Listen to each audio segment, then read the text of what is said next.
आपने अपनी ज़िंदगी में बहुत मर्तबा क्रिप्टो करेंसी, बिटकॉइन, इथेरियम इस तरीके का नाम आपने सुना होगा। तो आज की इस वीडियो में बहुत ही आसान भाषा में हम आपको ये बताएंगे कि आखिर ये होते क्या हैं, काम कैसे करते हैं, इसका फ़ायदा और इसके नुकसान क्या क्या हैं।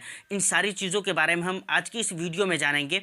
तो चलिए वीडियो को शुरू करते हैं, लेकिन उससे पहले हमेशा की तरह एक रिक्वेस्ट, सर चैनल पर फर्स्ट टाइम विजिट कर रहे हैं या अभी तक सब्सक्राइब नहीं किया है तो चैनल को सब्सक्राइब कर लीजिए, वीडियो को लाइक एंड शेयर कर दीजिए हर उन व्यक्ति के पास जो इस तरह की वीडियो देखना पसंद करते हैं। तो चलिए अब हम बात करते हैं। सबसे पहले इन सारी कहानी को समझने के लिए हमें यह समझना ज़रूरी है कि आखिर क्रिप्टो करेंसी कहते किसको हैं। तो वर्ड के अकॉर्डिंग अगर हम बात करें तो वर्ड से समझ में आ रहा है ये दो वर्ड का मिश्रण है। दो वर्ड को जोड़कर एक वर्ड बनाया गया है, क्रिप्टो करेंसी। क्रिप्टो का मतलब होता है छुपा हुआ, गोपनीय, और करेंसी का मतलब क्या होता है ये तो आपको समझाने की ज़रूरत नहीं है। इसको ज़रा हम एक एग्जाम्पल से समझते हैं और इसकी गहराई को समझने की कोशिश करते हैं। जैसा कि आप जानते हैं कि दुनिया में जितने भी देश हैं उन देशों में एक चलने वाली करेंसी होती है, अलग अलग देशों की अलग अलग करेंसी होती है। जैसे हम इंडिया में रहते हैं तो इंडिया की जो करेंसी है उसे हम INR भी कहते हैं, और उसे अगर आप इंडियन करेंसी कहें फिर भी कोई बुराई नहीं है। इसी तरीके से नेपाली पैसे को अगर आप नेपाली करेंसी कहें कोई बुराई नहीं है। इसी तरीके से क्रिप्टो करेंसी भी है। अब एक बात और भी याद रखने वाली है कि जो करेंसी जिस देश की है उस देश की गवर्नमेंट का उस पर कंट्रोल रहता है और फुल कंट्रोल रहता है, ये हम जानते हैं और आप भी जानते हैं। लेकिन क्रिप्टो करेंसी एक ऐसी करेंसी है जिस पे किसी भी अथॉरिटी, किसी भी देश, किसी भी मुल्क का कोई भी कंट्रोल नहीं है। दूसरी बात, जिस भी देश की करेंसी को आप उठाकर देखें, चाहे वो हिंदुस्तान हो, भूटान हो, नेपाल हो, किसी भी देश की करेंसी को आप उठाकर देखें तो आपको फिजिकल करेंसी मिलेगी। लेकिन क्रिप्टो करेंसी ये फिजिकल नहीं होती है, ये डिजिटल करेंसी है। मतलब इंटरनेट के एक वैलेट से निकलकर डायरेक्टली दूसरे वैलेट में सेव होता है। इसे आप छू नहीं सकते हैं, फिजिकली इसे आप पकड़ नहीं सकते हैं। अब अगर बात करें कि क्रिप्टो करेंसी कितने प्रकार की होती है तो ये बहुत सारे प्रकार के होते हैं। बिटकॉइन भी असल में क्रिप्टो करेंसी ही है, जिसे हम बिटकॉइन कहते हैं, रिपल कहते हैं, इथेरियम कहते हैं, डोगी कॉइन कहते हैं। ये एक्चुअली सारे के सारे क्रिप्टो करेंसीज की ही अलग अलग प्रकार हैं। अब आपके मन में एक प्रश्न उठ रहा होगा कि आखिर इसको बनाने की ज़रूरत क्या थी। तो इसको समझने के लिए आपको 2008 में चलना पड़ेगा। तो देखिए 2008 में इतना बड़ा फाइनेंशियल क्राइसिस आया था जिसमें बहुत सारे लोगों के पैसे डूब गए। शेयर मार्केट की ये हालत हो गई थी कि जब भी कंपनी डूबती थी तो लोगों के पैसे डूब जाते थे। तो इसको देखकर किसी के मन में ख्याल आया कि आखिर लोगों की बेबसी इतनी बढ़ गई है कि लोग अपने पैसे पर उनका कंट्रोल नहीं है, जिसकी वजह से वो अपने पैसे को गंवा दे रहे हैं। उनकी नज़रों के सामने, उनकी आंखों के सामने उनके पैसे ख़त्म हो रहे हैं, उनके पैसे डूब रहे हैं, लेकिन वो कुछ कर नहीं सकते हैं। रीज़न क्या है कि उस पैसे पर उसका कंट्रोल नहीं है। तो उसने सोचा कि मैं एक ऐसी करेंसी बनाऊंगा जिस करेंसी से मैं करेंसी का मतलब बदल दूंगा, दुनिया को अलग दिशा में ले जाऊंगा। दुनिया में करेंसी कहते किसको हैं इसका पूरा इतिहास में बदल कर रख दूंगा। और फिर वहीं से शुरुआत होती है क्रिप्टो करेंसी की। देखिए यहाँ तक तो ठीक है, बात समझ में आ गई, लेकिन अब बात ये आती है कि इसको बनाया किसने है, इसका आविष्कार किसने किया। तो देखिए इसे सातोशी नाकामोटो नाम करके आदमी जो था उसी व्यक्ति ने बनाया था। बाद में उसका पता भी नहीं चल सका कि वो कौन आदमी है, कैसा दिखता है, यहाँ तक कि वो जिंदा भी है या फिर मर गया है, ऐसा कुछ भी पता नहीं चल पाया। यहाँ तक कि अगर आपको बातें समझ में आ गई है तो अब हम ये बात करते हैं कि आखिर इसका वैल्यू इतना ज़्यादा बढ़ा कैसे। तो देखिए जब 2009 में, मतलब 8 में तो फाइनेंशियल क्राइसिस आया था, उसके बाद इसका आविष्कार किया गया। 2009 में जब इसे बनाया गया तो लोगों को पता ही नहीं था कि मतलब इसे ख़रीदा भी जाता है। इसकी कीमत थी बिल्कुल 0 रुपये। लेकिन धीरे धीरे लोगों को जब पता चला कि इसको ख़रीदा जाता है और इसको सेल भी किया जाता है तो लोगों ने इसकी तरफ अट्रैक्ट हुआ और उसको ख़रीदना शुरू किया। धीरे धीरे ख़रीदते ख़रीदते जब 2010 आया तो 2010 में इंडियन रुपये के हिसाब से इसका रेट हो चुका था 2 रुपये 85 पैसे। मतलब एक बिटकॉइन की कीमत थी 2 रुपया 85 पैसे। लेकिन अगर आज की डेट की हम बात करें तो एक बिटकॉइन की कीमत आपको सुनकर बिलीव नहीं होगा, विश्वास नहीं होगा कि इतना ज़्यादा कीमत बढ़ गया है। जी हाँ, एक बिटकॉइन की कीमत है 33 लाख रुपये आज की डेट में। मतलब सोचिए 2010 में अगर आपने एक बिटकॉइन खरीदा होता और उसे आपने अपने वैलेट में सेव करके रखा हुआ होता, उसे सेल नहीं किया होता, तो आज के डेट में आपके पास 33 लाख रुपये होते जिसे आप बिल्कुल विड्रॉ कर सकते थे, जिसे आप इंडियन रुपीज़ में कन्वर्ट करवा सकते थे। और ये रेट आज की डेट में है। इससे कुछ दिन पहले की अगर हम बात करें तो इसका हाईएस्ट रेट 43 लाख से ज़्यादा रह चुका है। देखिए, अब हम बात करते हैं कि बिटकॉइन का प्राइस कैसे घटता है और कैसे बढ़ता है।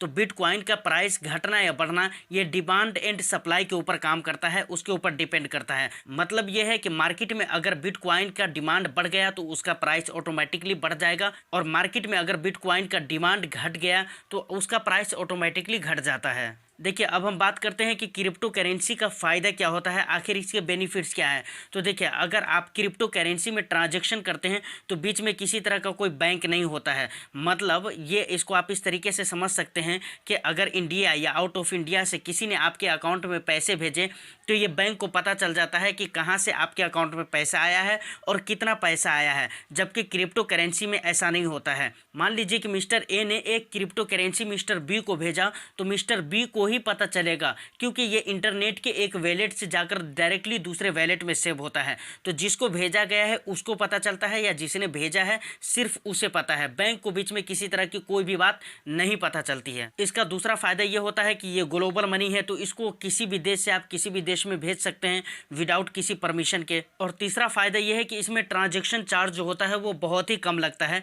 जैसे इंडिया या आउट ऑफ इंडिया के लिए जो ट्रांजैक्शन आप करते हैं उसके लिए अलग से चार्ज पे करना पड़ता है, लेकिन क्रिप्टो करेंसी का जो ट्रांजैक्शन चार्ज होता है तो वो बहुत कम होता है। जबकि हम और दूसरे करेंसियों की बात करें तो उसमें भारी चार्ज पे करना पड़ता है। और इतना ही नहीं, मान लीजिए कि आपको डॉलर को इंडियन रुपीज़ में कन्वर्ट करवाना हो या इंडियन रुपीज़ को डॉलर में कन्वर्ट करवाना हो, तो ऐसी स्थिति में भी आपको भारी चार्ज देने पड़ते हैं। लेकिन क्रिप्टो करेंसी में ऐसा चेंज करने वाली और कन्वर्ट करने वाली कोई बात ही नहीं होती है, क्योंकि क्रिप्टो करेंसी वो एक ही है, वो हर देश के लिए चलती है। जहाँ जहाँ भी ये अलाउड है वहाँ वहाँ आप इसका यूज़ कर सकते हैं। इसमें कन्वर्ट करवाने वाली कोई बात तो होती ही नहीं है। और इसके ट्रांजैक्शन स्पीड की बात करें तो इसका ट्रांजैक्शन बहुत ही फास्ट होता है। अब हम बात करते हैं कि क्रिप्टो करेंसी के नुकसान क्या है। मान लीजिए कि अगर आपने किसी को भी क्रिप्टो करेंसी सेंड किया, लेकिन गलती से उसके पास न जाकर, जिसके पास आपने सेंड किया उसके पास न जाकर किसी और के पास चला गया, तो आपको पता ही नहीं चलेगा कि वो गया कहाँ, आप पता ही नहीं उसका लगा सकते हैं।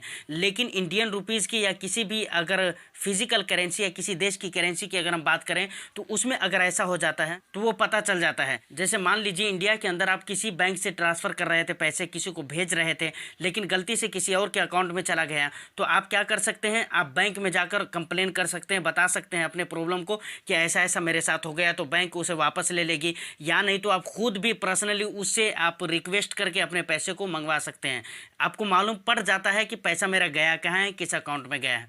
लेकिन क्रिप्टो करेंसी में ऐसा कुछ भी पता नहीं चलता है, तो ये एक बहुत बड़ा नुकसान है क्रिप्टो करेंसी का। दूसरा नुकसान ये होता है कि जब पता ही नहीं चलता है कि क्रिप्टो करेंसी कहाँ जा रहा है, तो इसका इस्तेमाल टेररिस्ट बहुत ज़्यादा मात्रा में करते हैं। अब सबसे ज़रूरी बात ये आती है कि क्या इंडिया के अंदर क्रिप्टो करेंसी अलाउड है या नहीं है। तो देखिए, इंडिया के अंदर क्रिप्टो करेंसी को लेकर आज भी बहुत सारा कन्फ्यूज़न है।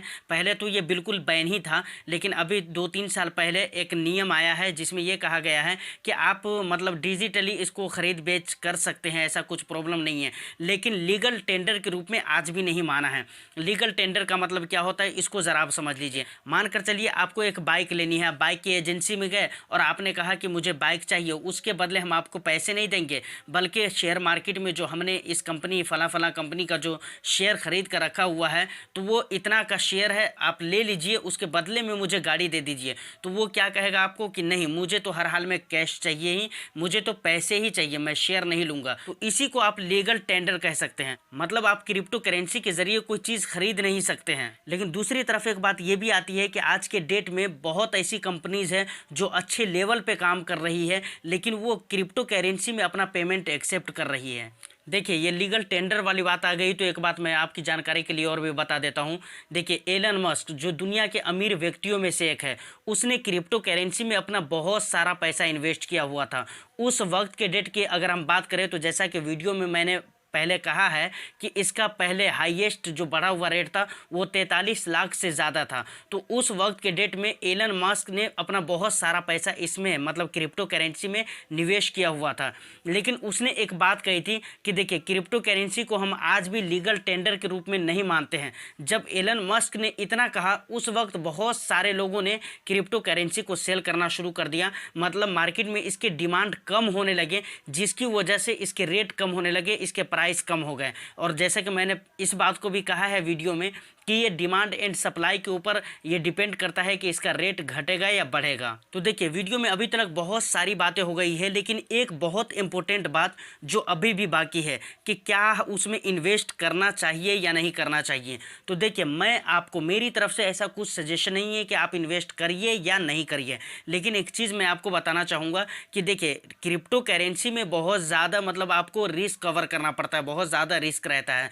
ये मान कर चलिए कि आपके 200 रुपया 1 लाख भी हो जाएंगे और आपके 1 लाख रुपये बिल्कुल ज़ीरो भी हो सकते हैं, और इसको होने में 24 घंटे भी नहीं लगेंगे। इससे पहले पहले भी इसका रेट कहाँ से कहाँ भाग जाता है और कितना ऊपर से नीचे भी आ जाता है। तो मतलब कहने का ये है कि क्रिप्टो की जो मार्केट होती है उसमें उतार चढ़ाव बहुत ही ज़्यादा होता है, इसमें बहुत ज़्यादा आपको रिस्क कवर करना पड़ता है। अगर आप उन रिस्क को कवर कर सकते हैं तो आप इन्वेस्ट करें, अदरवाइज आपको मैं बिल्कुल ही मना करूंगा कि आपको इन्वेस्ट नहीं करना चाहिए। लेकिन चलिए फिर भी हम मानते हैं कि अगर आपको इन्वेस्ट करना है तो आखिर कैसे इन्वेस्ट कर सकते हैं। तो देखिए यहाँ पर मैं प्रैक्टिकल तो नहीं बताऊंगा, कुछ एप्लीकेशंस है जैसे कॉइन स्विच हो गया, कुबेर हो गया, इस तरह के जो एप्लीकेशन हैं उनके ज़रिए आप इन्वेस्टमेंट कर सकते हैं क्रिप्टो करेंसी में। तो अभी तक क्रिप्टो करेंसी बिटकॉइन को लेकर मैंने बहुत सारी बातें आपको बताया है, आपको काफ़ी कुछ जानने को मिला होगा इस वीडियो से। तो उम्मीद करता हूं कि वीडियो आपको अच्छी लगी हो। वीडियो अगर अच्छी लगी हो तो वीडियो को लाइक एंड शेयर कर दीजिए। फिर मिलते हैं किसी नेक्स्ट वीडियो में, जब तक के लिए all the best. Thank you for watching.